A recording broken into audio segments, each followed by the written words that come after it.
All right, let me let some people know that I am live. And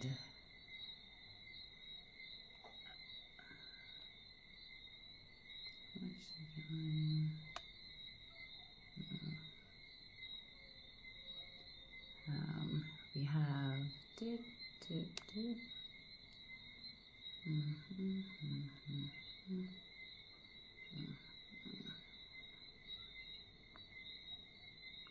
getting ready to start shortly, but just inviting some people onto this live, and then we will start at the start time of 7 o'clock.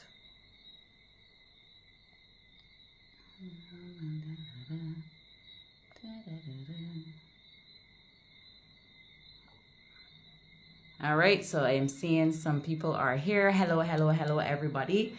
We will start in 1 minute. So for those of you who are here, this is Perimenopause Chit Chat, and tonight's topic is Puss, Pause. So we'll be discussing that, and just to play sweet, sweet down there,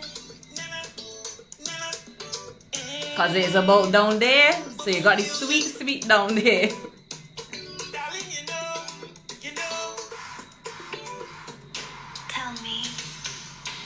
Darling, you know that you got that sweet, sweet, sweet, sweet down there.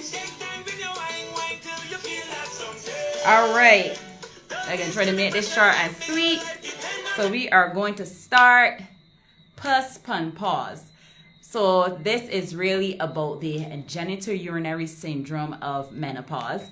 And my friend the Vag, see, she dolled tonight because she knew that she was going to be on after telling me that I have not spoken about her in a long time, and I need to tell everybody about genitourinary syndrome. So this syndrome, which was previously called vaginal atrophy, and prior to that, in the 80s, it was called senile vagina. Right. But they decided to rename it because a lot of the issues that are happening are not just restricted to the vagina, but it involves the bladder, involves the vulva, which is here, and involves the vagina. So some of you might be thinking, why right now showing me a tube? This tube, let me put her down. This tube is actually the vagina. This opening here leads into this tube. So just to make that clear about the anatomy, so now you have the anatomy, you might know some points: the clitoris, urethra, vaginal opening, and the anus. And all of this red stuff is the pelvic floor muscles, and this is what you would see if you skin the cat. Right, so now we get into what causes these, the genitourinary syndrome of menopause. I will abbreviate that and call that GSM. It is really related to, most of the times it is really related to the drop in estrogen. Your vagina, your vulva, your bladder, they love your pelvic floor muscles. They love estrogen. And the thing is that some of these issues start to appear because of the drop in estrogen. And some of these issues might have been there from before. So yes, typically women that are postmenopausal will experience these things, but women that are going through perimenopause might experience things like vaginal dryness, let's say urinary incontinence, pain during sex, itchy vulva. They do experience these things, but there are other issues that contribute to that. If you are on the birth control pill, that might be an issue. If you are postpartum, that might be another issue. If you are stressed out, have emotional trauma, that might be another issue related to vaginal dryness. So for this talk, we will focus a bit more on vaginal dryness. Well, we should focus on everything because what I'm going to say is going to cover or help with everything. So again, and another area is if a lady had a hysterectomy where her ovaries were removed. So that means that there was an immediate drop in estrogen. So she will be presenting more with some of these issues. And the thing is that some of the things that are usually recommended can probably cause additional issues. So most of the time it is a matter of being screened properly, because you do not want to treat things yourself. And some of the recommendations might be to use topical estrogen. This is especially for women that would have tried almost everything and keep getting things like recurrent UTIs, urinary incontinence, which would be stress incontinence or urge incontinence, or fecal incontinence, or could also be prolapse. So some of these things might be subtle, and some of these things we might be brushing under the rug. So for example, women that do have stress incontinence, when they laugh, cough, jump, sneeze, and they're releasing urine, it is like, oh, this is a normal stage of life. This is nothing that I really can deal with. So the usual plaster approach is for women to wear incontinence pads, and I have seen certain brands having now these incontinence panties that is making it seem as though that it is normal for you to be leaking. Let me tell you, it is not normal for you to be leaking. Women that have had episiotomies, so that is the slice that you get between here, this is like a hub. So think of this like Miami airport, and if something goes down, you know that air traffic connections to other things are not going to happen. This is what happens when that gets cut, and that also impacts a lot of things.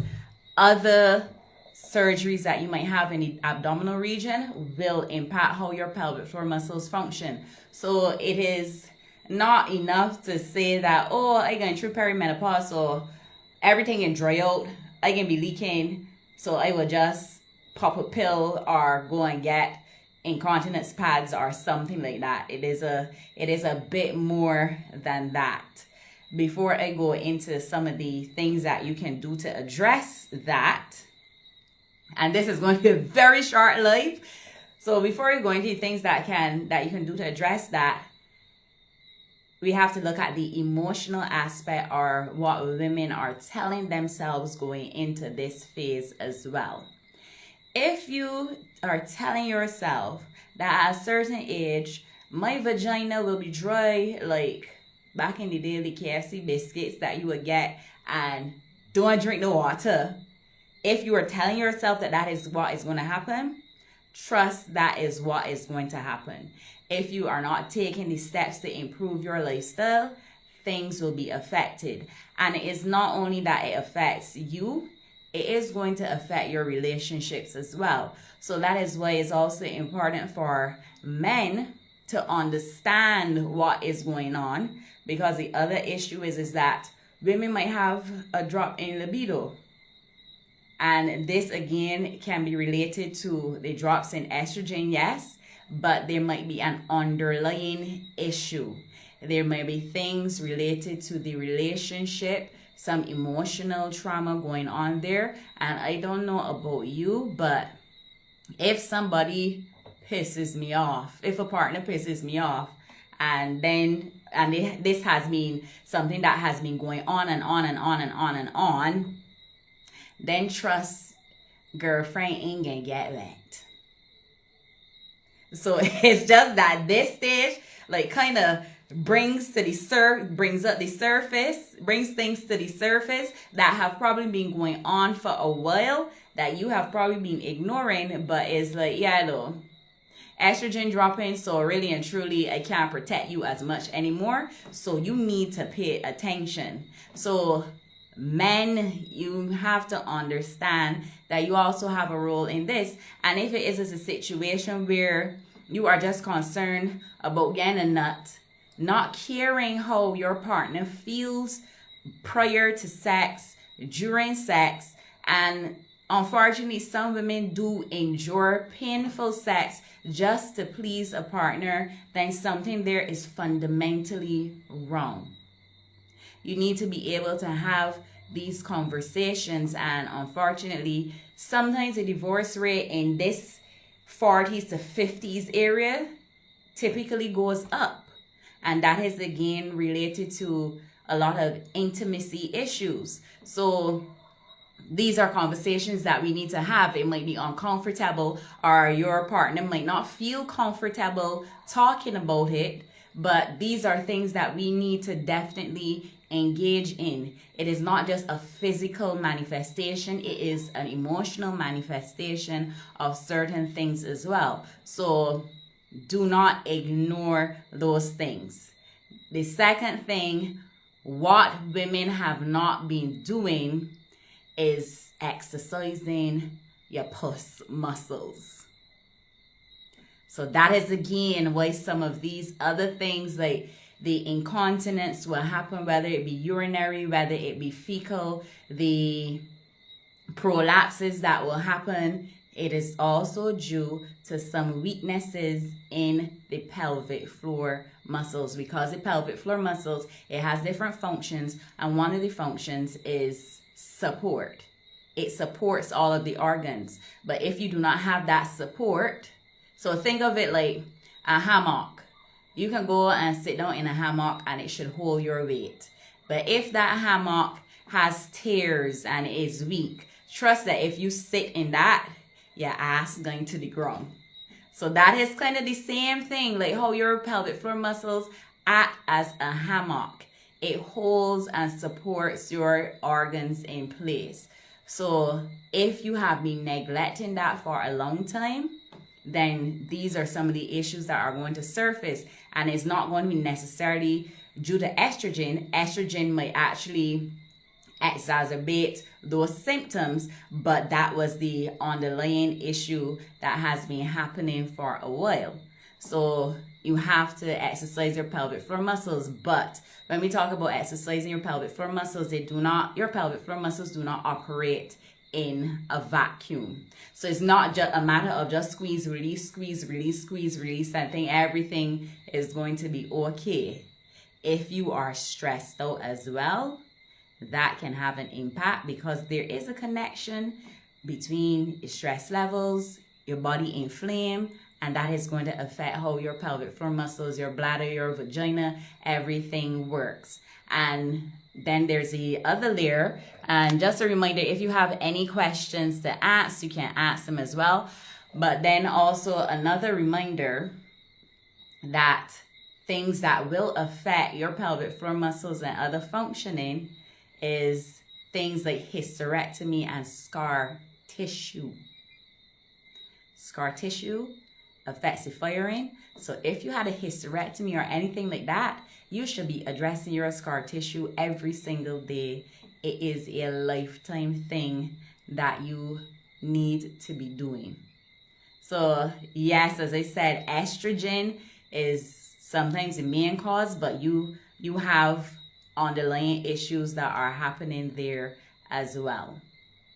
So the other thing that I am going to mention about is some of the root things that you need to do in order to take care of your pelvic floor muscles. And also I would say work with a women's health physio. I believe there's one of them, yes, online. Well, I don't know. I can assume Pop's Physio. There is Jasmine Evelyn that is here in Barbados. I think she's Mindful Movement.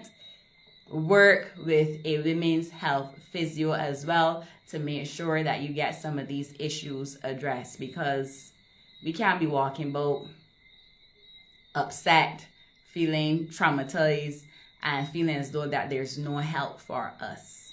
You have to work with a physio that can properly screen you. There are certain things that I can do to screen you, but sometimes I will still have to refer. But you should be working with one of them. You must be working with one of them. I will say that's the one thing you should be doing. But again, the foundations, that the basics that will help with the genitourinary syndrome, things like hydration, If you are not drinking water, how you expect things to be juicy and moist? That's like the Sahara Desert. You get me? So some things within your control. Your food choices. If you are eating a lot of processed foods, a lot of oily foods with trans fats, the junk food, you know, the things that the Healthy Caribbean Coalition and then the Ministry of Health will tell you about. You need to avoid these things to prevent NCDs. These are the same foods that you should be avoiding to make sure that you do not develop issues in your pelvic floor region and you do not develop this genitourinary syndrome. So cut down a lot of the sugary foods and even things that are refined, like a lot of the fried chips, macaroni pie, which we Bajans like.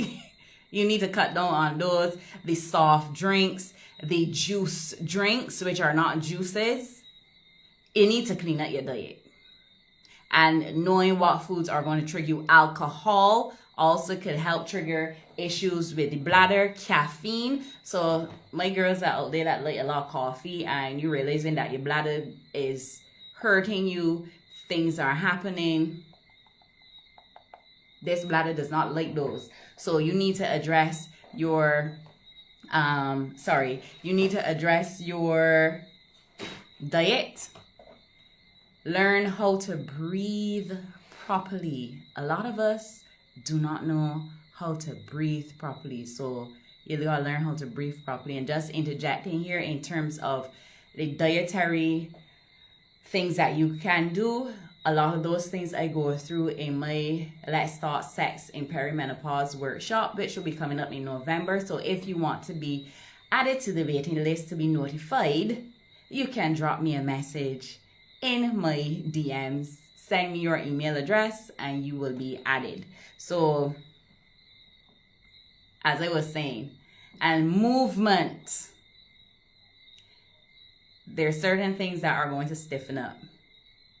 Your hips are going to stiffen up, might stiffen up different areas. So you have to be moving.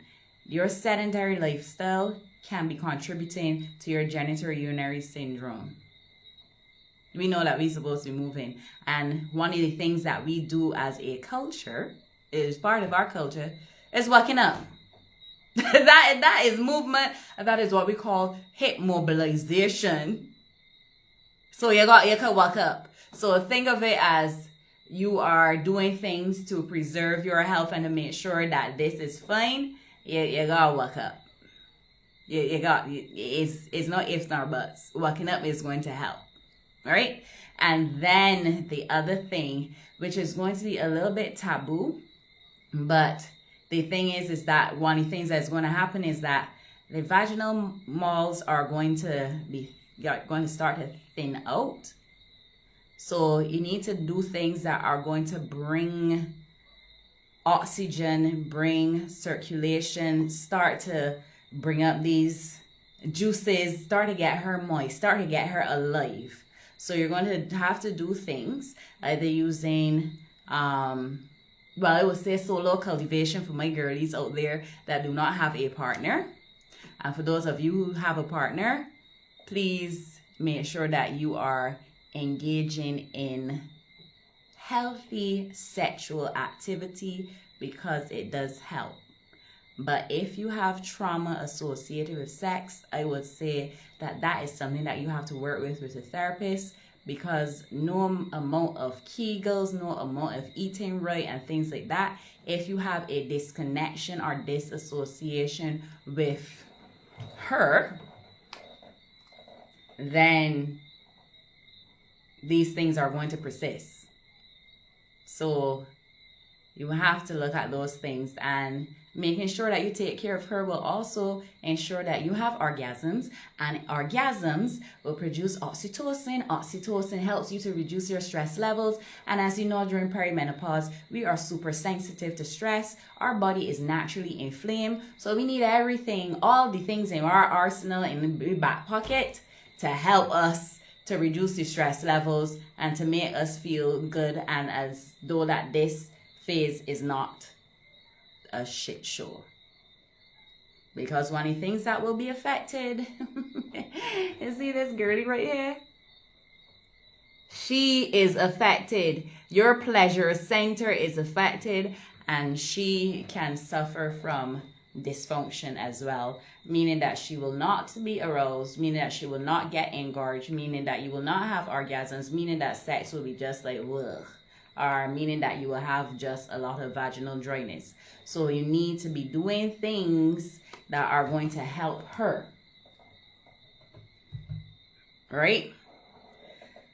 So just to wrap up, as I say this thing and be short, because I just went straight to the point, straight to the source. Again, genitourinary syndrome of menopause. Typically, some of these symptoms show up post-menopause, but the thing is that it can show up during perimenopause as well. It can show up as a postpartum issue.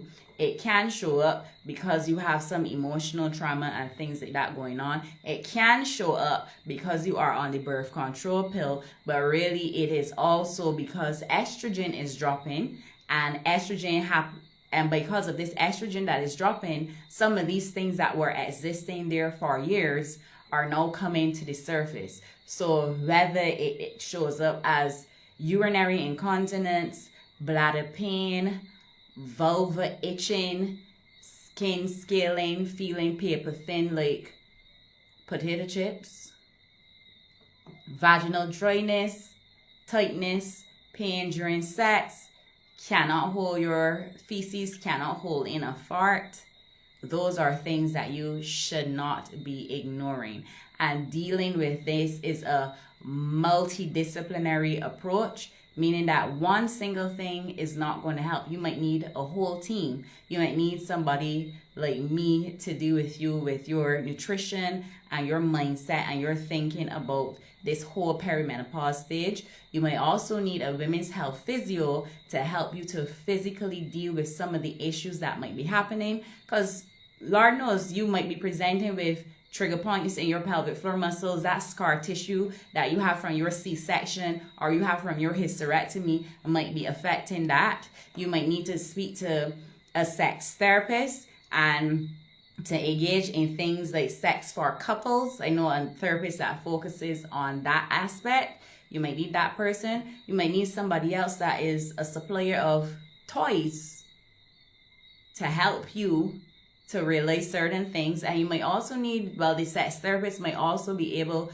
to deal with you in terms of your disassociation with everything that is below your waist. Because the reality is, talking about the vagina is still taboo.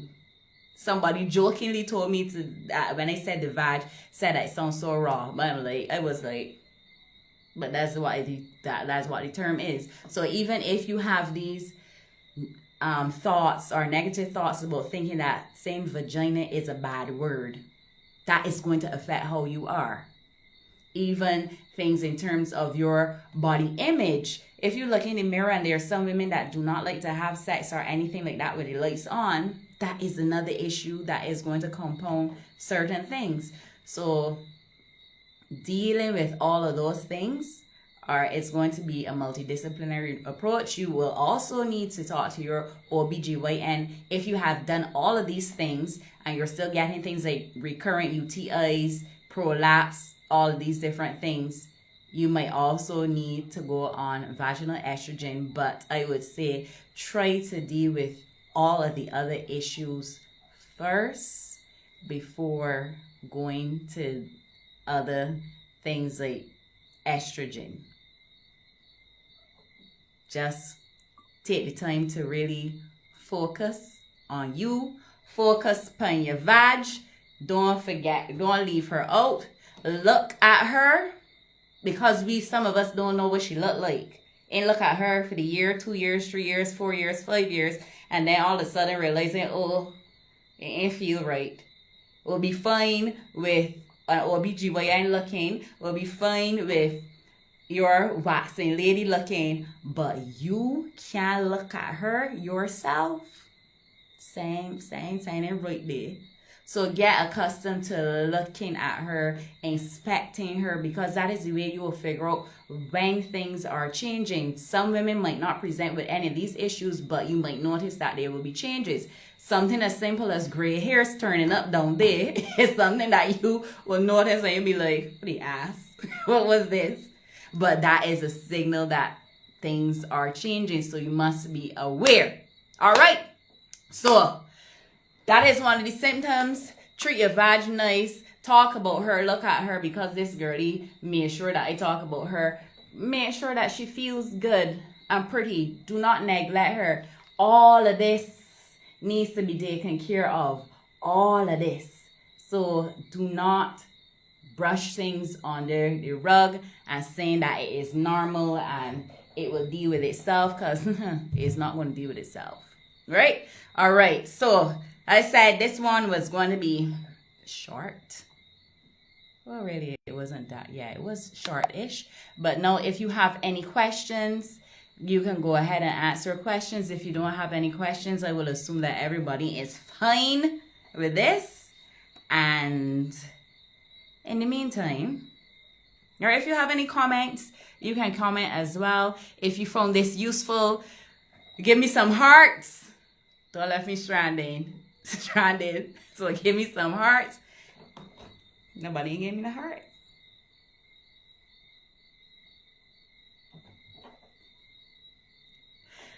Thank you for the hearts. I had to beg for them hearts. What can be used to moisturize the outside area? All right, and scar tissue. All right, so there are certain products on the market that you can use that are specifically formulated for the vaginal area. So you can always go on Amazon and look for a vaginal lubricant. There is one that is coming to the top of my head called Jelva. It is by a doctor called Donna Anna Quebeca, but I believe also women's health, physio health therapists can also direct you to what you can use. Some people say that they use coconut oil and they're fine, but try not to use the moisturizers that you will just put on your skin, like the ones that have a lot of fragrance, because you know fragrance can burn your vag. So you can look into that. Some of these things are, and they might be over-the-counter things, and I would say to just be mindful of her and treat her well. Wear the cotton underwear that you're supposed to be wearing, nothing that is going to be abrasive and not causing her to breathe. Do not sleep with panties on at night, let you breathe. But yes, I said to moisturize the area. There are things that are formulated. It's a matter of doing some research. There was another one, it's not coming to my head right now, but there are things like that. Shea butter might be a little bit heavy, because I would say with my experience in using shea butter by itself, it actually causes my skin to be drier. So I would not necessarily use shea butter. You might need to use something that is a little lighter and something that is going to absorb a bit better in the skin area. Scar tissue, how do you deal with that? You will have to do things like manual massage and knowing the techniques. So it is advised that you go to a women's health physio that will help you with scar tissue.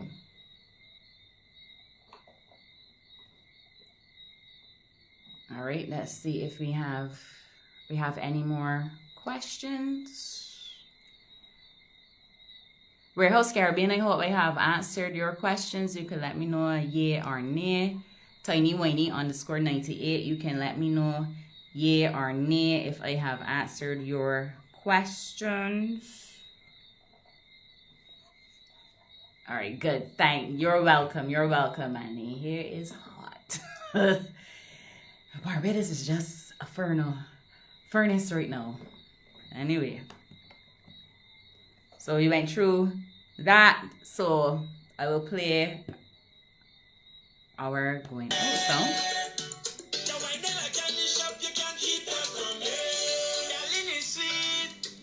Darling is sweet, sweet. So you gotta make sure that you keep her sweet, cause it is sweet.